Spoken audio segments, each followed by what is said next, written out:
Congratulations, the new station commander of Station 23 Wilderness. Obviously a big pair of shoes to fill with Mike Vonk. You up for it? Well, how are you feeling? Well, I think today, Jeff, thanks for being here. I mean, I think when you're being interviewed by Jeff Ayliffe, you know you've made it, you know. So yeah, you know, thanks for joining us here, and thanks for, yeah, just giving us a little bit of an insight into sea rescue. And yeah, just like you said, new station commander. I've been in the NSRI for 12 years, and yeah, who would have thought that 12 years ago I'd walk up the stairs for the first time and this is where I'd end up, you know. So a massive honor, massive responsibility. You know, the station commanders in sea rescue are elected by the crew.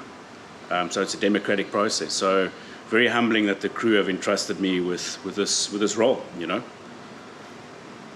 So day-to-day life of a station commander, I'm sure a lot of people wonder.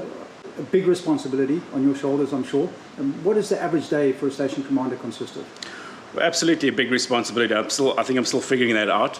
But I think, you know, there's a lot of the word station commander evokes status and, you know, authority, which there is of that. But I think a big responsibility and the major part of being a station commander, you know, so from Mike, I've just taken over a baton of custodianship. You know, it's a 3-year tenure, and you know, you've got this opportunity just to build on the team and just build on for the next leader, you know. So we've already identified the new leaders, and yeah, it's just a process of continual growth and all that. So this is certainly not a sort of an empire, an autocratic kind of position. This is just something that the values that we've instilled, you know, at this base is just enhancing that and growing that and just preparing that for the next person to take over. But yes, there are a lot of administrative responsibilities.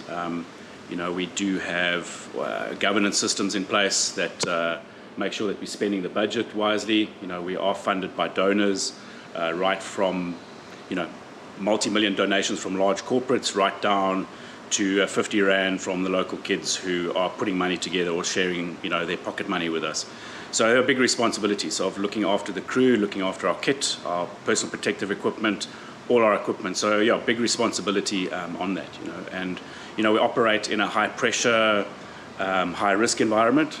So yeah, we've got to make sure that our systems are, you know, honed and well looked after, you know, to make sure that all our equipment and our training is just on point. You know, when we and you know, and the pointy end of what we do is performing safe, efficient and effective rescue operations, and that's, yeah, so there's a lot of working parts that we've got to kind of keep this all together. Yeah. Just as a last question, John, I think it's relevant as we're heading into season.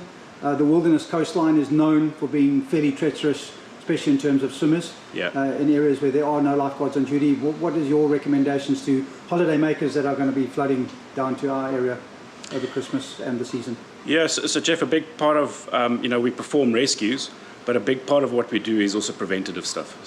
So this year we'll have the NSRI lifeguards on the beaches again. They have a contract with the George municipality, and we have such amazing collaborative approach in the garden route, in the George and wilderness areas where, you know, it's a massive team. You know, from the metro teams, the AMS helicopter, to Lifeguards Life Saving South Africa, you know, the Homeowners and Ratepayers Association. There's just this massive collaboration of putting preventative measures in place, from our signage to our pink boys, and yeah, to our holiday makers that are come here, have an amazing time here. It is just an amazing place. You know, a lot of people are moving here, and yeah, just listen to the lifeguards and make yourself aware of what rip currents are, and yeah, just to listen to the lifeguards. They're there to advise.